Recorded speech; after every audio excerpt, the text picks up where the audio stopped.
ಚಿಕ್ಕ ಗ್ರಾಮದಲ್ಲಿ ರಾಮು ಎನ್ನುವ ಹುಡುಗ ಅಮ್ಮನೊಂದಿಗೆ ವಾಸಿಸುತ್ತಿದ್ದ. ರಾಮುವಿಗೆ ಒಂದು ದಿನ ತುಂಬಾ ಹೊಟ್ಟೆ ಹಸಿಯುತ್ತಿತ್ತು. ಅಮ್ಮ ಊರಿಗೆ ಹೋಗಿದ್ದಾರೆ, ಮನೆಯಲ್ಲಿ ಊಟ ಇಲ್ಲ, ನಾನು ಏನು ಮಾಡೋದು? ಆಗ ಅವನಿಗೆ ಅಜ್ಜಿಯ ಮನೆ ನೆನಪಾಗುತ್ತದೆ.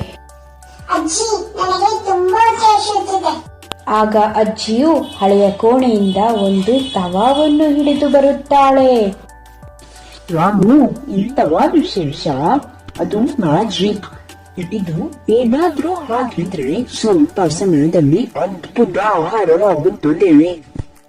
ಆದರೆ ರಾಮು ನಂಬಲಿಲ್ಲ. ಆಗ ಅಜ್ಜಿ ಸ್ವಲ್ಪ ಹಿಟ್ಟನ್ನು ಹಾಕಿದರು.